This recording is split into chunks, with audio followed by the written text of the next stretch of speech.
The final week of voting has begun in one of the most closely watched union elections in decades. Amazon workers in Bessemer, Alabama, are voting on whether to join the Retail, Wholesale, and Department Store Union, that's the RWDSU, and become the first unionized Amazon warehouse in the United States. Voting ends March 29th. Ballots have been sent to nearly 6,000 workers, most of whom are black. Amazon has fought labor organizing at the company for decades, but Bloomberg is reporting Amazon workers in Baltimore, New Orleans, Portland, Denver, and Southern California are now also considering launching union drives. Nationwide, Amazon has over 1.3 million employees, making it the second largest private workforce in the United States behind Walmart. The unionization effort in Alabama has attracted widespread support, even from President Biden. Today and over the next few days and weeks, workers in Alabama and all across America are voting on whether to organize a union in their workplace. This is vitally important, a vitally important choice as America grapples with the deadly pandemic, the economic crisis, and the reckoning on race. What it reveals the deep disparities that still exist in our country. And there should be no intimidation, no coercion, no threats, no anti-union propaganda. Congress members Cori Bush, Jamal Bowman, Terry Sewell, and other lawmakers recently traveled to Bessemer, Alabama, to support the unionization drive. Last week, Amazon worker Jennifer Bates, who's helping to organize in Bessemer, testified before the Senate. We hope with the union we will finally have a level playing field. We hope we will be able to talk to someone at HR without being dismissed. We hope that we will be able to rest more, that there will be change in the facility to make some of the stress off our bodies. We're hoping we get a living wage, not just Amazon's minimum wage, and be able to provide better for our families. We hope that they will start to hear us and see us and treat us like human beings. It's frustrating that all we want is to make Amazon a better place to work, yet Amazon is acting like they are under attack. Maybe if they spent less time and money trying to stop the union, they would hear what we are saying. And maybe they would create a company that's as good for workers in our community as it is for the shareholders and executives.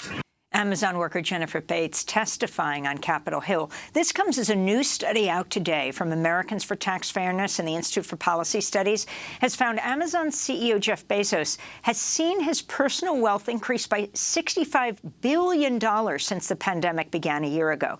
That means Bezos' wealth increased on average by over $7.4 million every hour for the past year.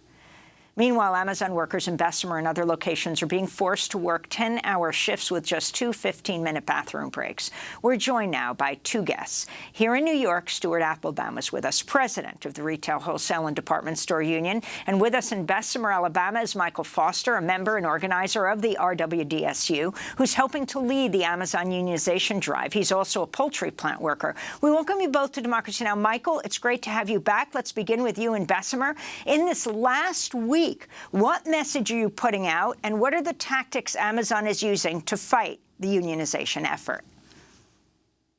Well, our efforts right now is just to encourage the employees to get their ballots out in the mail, to mail them out, because that's the only way that we can allow our voices to be heard.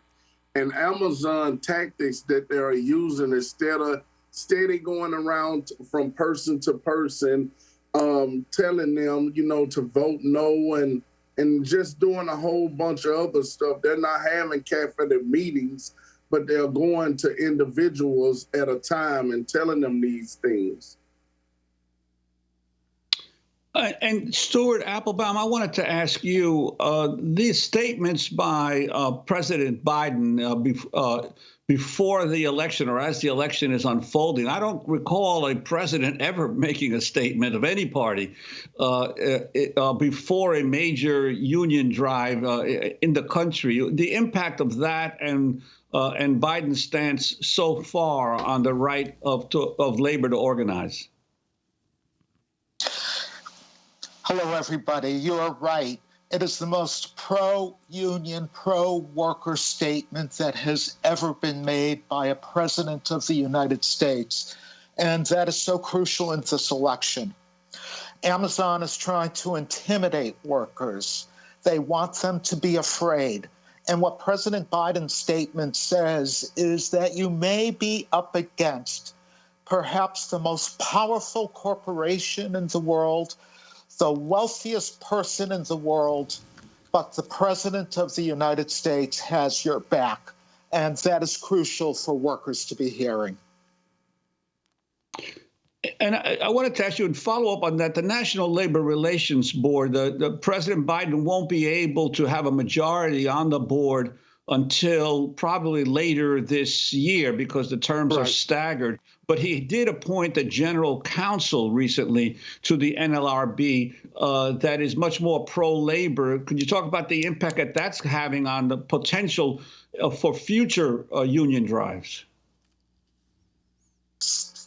I'd also mention what it's having on this union drive as well, because labor law in this country is tilted to favor employers and to make it difficult for workers to ever be able to achieve a union. And that's incredibly unfortunate. We saw that the Trump board often sought to make it even worse for workers trying to organize. Lengthening time periods, giving employers more time to try to intimidate and interfere with workers. We need to change the way we conduct union elections in this country, and that means two things. It means we need to have a board composed of people who are going to be supportive of what is the policy of this country, which is to promote collective bargaining and unionization. And it also means that we have to change the laws in this country that now make it so difficult for workers trying to get a collective voice to be able to achieve unionization. I wanted to turn to journalist Kim Kelly with More Perfect Union, who produced a video report that shows the mail ballot drop box has been placed right in front of the warehouse, even though the National Labor Relations Board said Amazon couldn't have one. This clip starts with Joshua Brewer with the RWDSU. When you see this box, as you see, it's right by the front door. Everything in Amazon is tracked. Everything is surveilled. So this idea that this massive box that's 20 feet from the front door of Amazon isn't being surveilled is ludicrous. Somebody's lying. So either Amazon is lying or the Postal Service is lying. We tend to believe that Amazon is lying. They've told a lot of lies throughout this process. That went up middle of the night, the second night. Amazon immediately sent out a text message that said, look, the Postal Service installed this box. We don't have keys. We've reached out to the postmaster in Bessemer. We haven't heard back. We've got a Freedom of Information request out there, and we haven't heard back. We've put a lot of pressure on different areas trying to figure out, look, number one, did you even install this box? Or is this Amazon's cluster box? Does the Postal Service own it or not? And then who has the keys? Who actually has access to it? Because everything we're reading is showing that the Postal Service doesn't install these boxes. Even in an apartment complex, the tenant has one, and the mailman, and the rent office. Who knows who has the key to that box? That was Amazon worker Darryl Craig, that last voice. Michael Foster, talk about the significance of this. Well, the significance of it is that workers just truly believe that something is going on with this mailing box, that why would Amazon want them to bring their ballots from home and bring it to the plant and put it in their mailbox when they can just literally put it back in their own mailbox? People call me and ask me, is Amazon stealing some of the ballots? Because they have seen people put their ballots in their mailbox, and it's just really scary. I believe it's an intimidation, so to speak. I wanted to go back to Stuart Applebaum to ask him about the Amazon trumpets a lot on their advertising on television. They're constantly doing ads on television these days talking about their workforce, and they trumpet the fact that they pay $15 an hour. Could you compare with the situation in, let's say, an average Amazon workplace to those of unionized warehouse workers in different parts of America?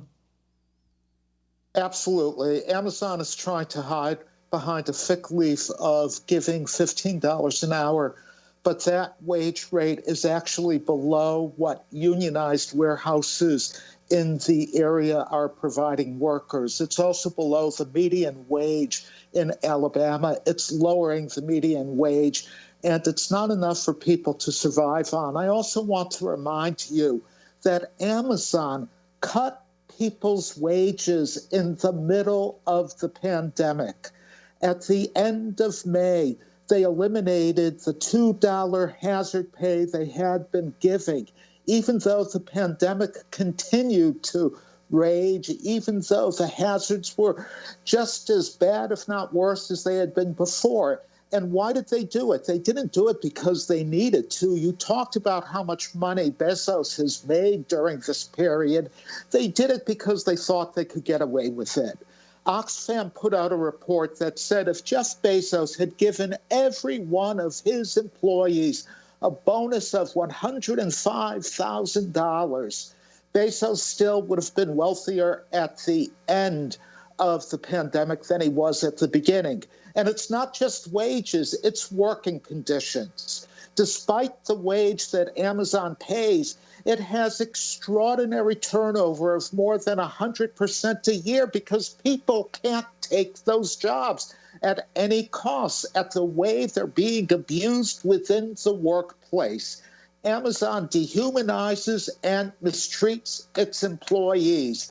It breaks them down and uses them up and then just replaces them with other people.